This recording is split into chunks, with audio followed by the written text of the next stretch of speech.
Hello बच्चों। तो पिछले वीडियो में हमने क्या पढ़ा बच्चों? Congruent triangles, right. और हमने पढ़ा कॉन्ग्रुएंट ट्रायंगल्स के थ्योरम, जिससे आप प्रूव कर सकते हो कि दो ट्रायंगल्स कॉन्ग्रुएंट है कि नहीं है। बच्चों ये एक चीज मैं लिखना भूल गया था बच्चों इसमें, कि sides of a triangle are equal as well as the corresponding angles. तो कोई भी एंगल नहीं, कोरोस्पॉन्डिंग एंगल्स, राइट। जिस साइड के अपोजिट जो एंगल है वही इक्वल होना चाहिए।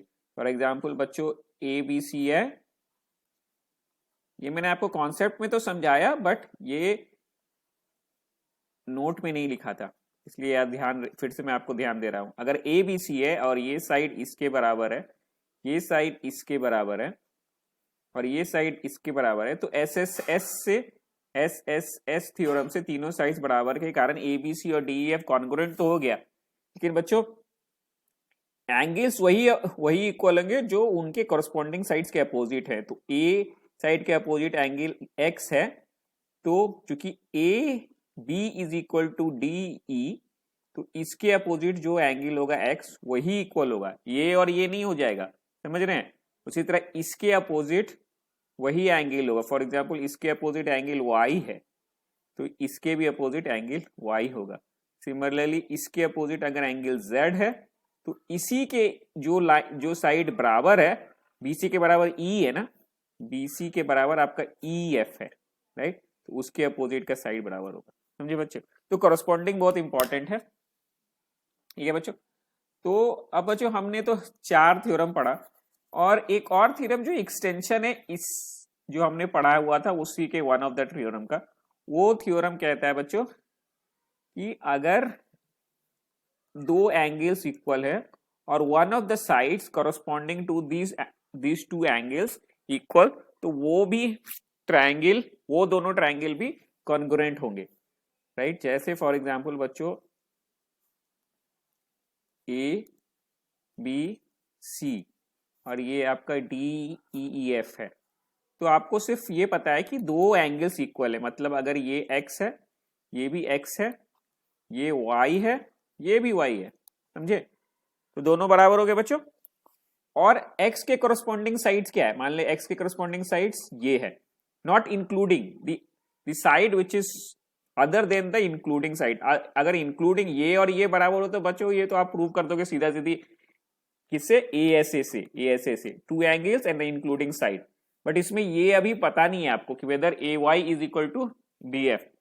आपको बस ये पता है कि A C is equal to D F, और आपको पता हो कि BC is equal to EF, right?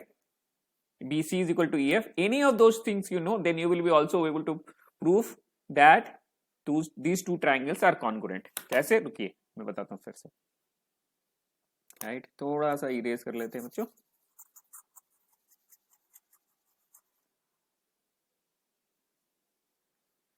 सो ये है A B C और ये है D E F, राइट।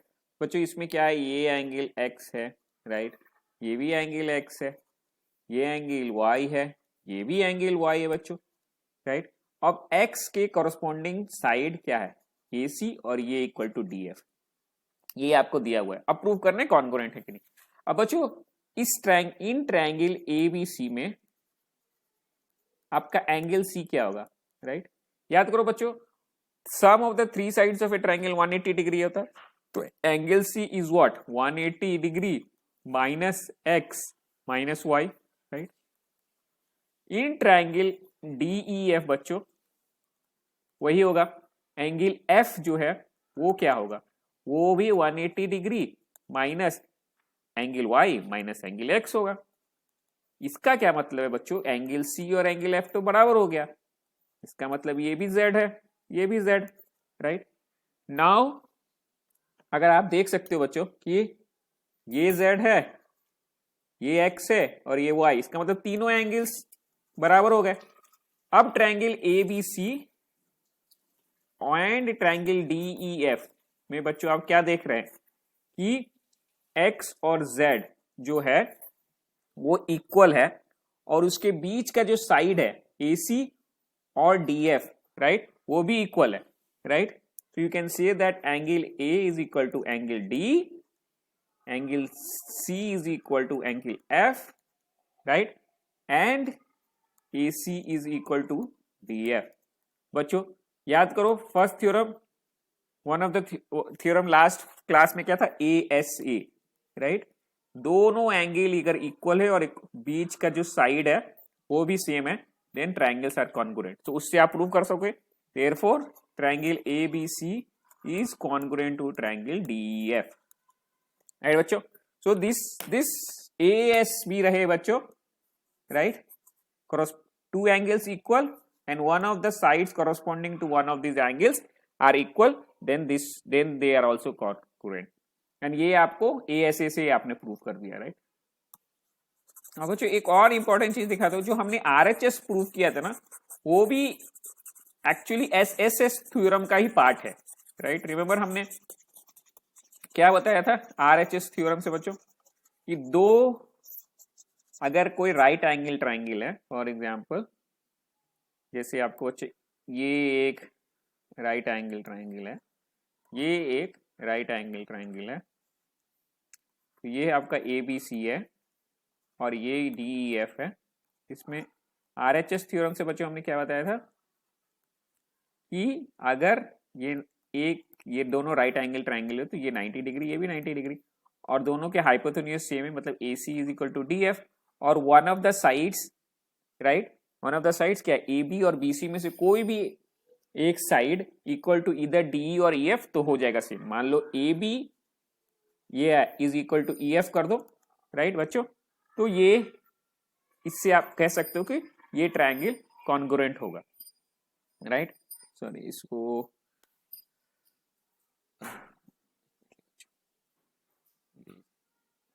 हाँ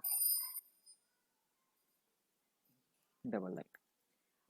तो बच्चों RHS से हो गया, बट ये जो थ्योरम है बच्चों, ये एक्चुअली स्टेम्स फ्रॉम SSS से ही. कैसे देखो, अगर हाइपोथेनियस दोनों का सेम है और राइट एंगल ट्राइंगल है और दोनों और one of the two sides भी सेम है, तो बच्चों ये BC जो होगा ना, ये DE के बराबर होगा, राइट. और अब देखो इसका कैसे होगा मैं बताता हूँ, राइट. लेकिन BC होगा ना, वो DE के बराबर होगा बच्चों. और देखो तब आप देख रहे हो ना कि सारे साइड्स इक्वल हो गए, right. AC becomes equal to DF, क्योंकि ये तो आपका गिवन है, हाइपोथेनियस बराबर है, और आपको AB is equal to EF, ये भी गिवन था, right.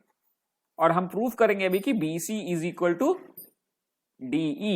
This will be prove, and therefore all the sides are equal, therefore SSS आप लगा के भी बोल सकते हो. तो बेसिकली ये जो RHS जो है ना बच्चों, ये SS से ही आ रहा है, राइट, राइट. लाओ नाउ मैं दिखाता हूं बच्चों ये आप कैसे प्रूव करोगे.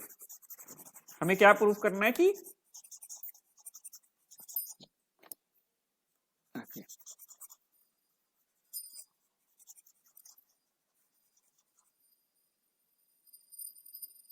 तो बच्चे याद करो, ये ट्रायंगल था ABC, ये ट्रायंगल था DEF.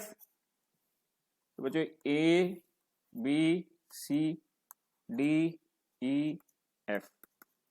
क्या था, दोनों 90 डिग्री, ये भी 90 डिग्री, ये भी 90 डिग्री, और दोनों के हाइपोटेन्यूज बराबर, ये भी बराबर, और वन ऑफ द साइड जैसे AB बराबर EF था, राइट. सॉरी, फिर इसको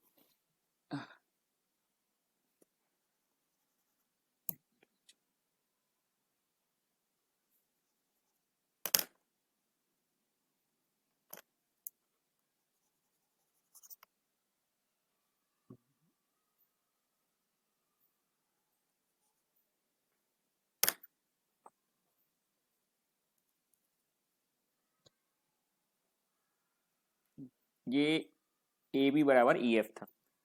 तो बच्चों अब BC का वैल्यू क्या होगा बच्चों.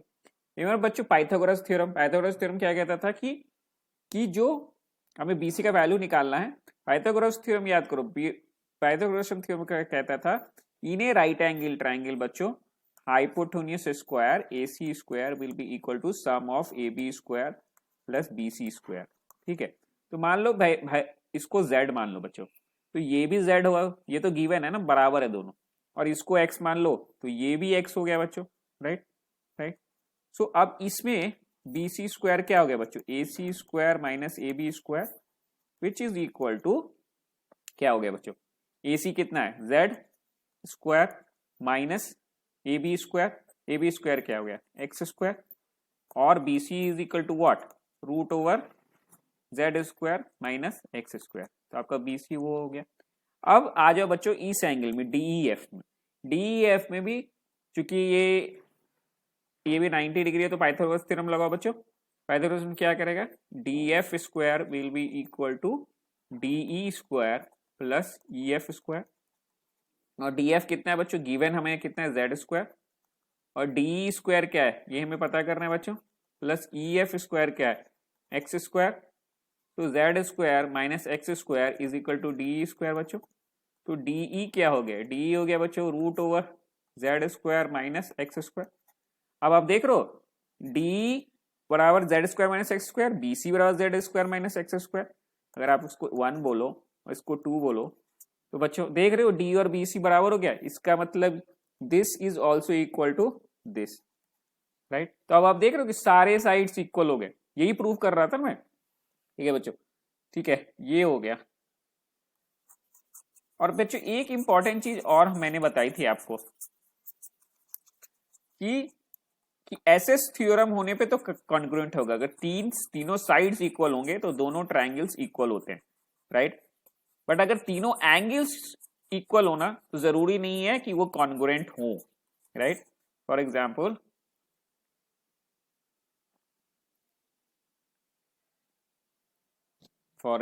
अगर ये आपका ट्रायंगल ए बी सी है बच्चों, राइट, और ये भी ट्रायंगल मान लो एक और ट्रायंगल बनाते हैं डी एफ, राइट। अब मैं इसको भी इक्विलैटरल मानता हूं, इसके 60 डिग्री, इसके 60 डिग्री, इसके भी 60 डिग्री, इसके भी 60 डिग्री, इसके भी 60 डिग्री, इसके भी 60 डिग्री, देखिएगा आप ऐसा बना सकते, एंगल तो सेम है बच्चों, लेकिन जरूरी नहीं है कि ए बी कि इनके साइड ए बी बराबर डी होगा और इनके साइड इक्वल हो, राइट। तो इन दोनों को आप कॉन्ग्रुएंट नहीं कह सकते हो बच्चों, राइट। तो अगर एंगल्स इक्वल हो तो उससे बस आप एक ही प्रॉपर्टी निकाल सकते हो बच्चों, वो मैं बताता हूं क्या है प्रॉपर्टी। और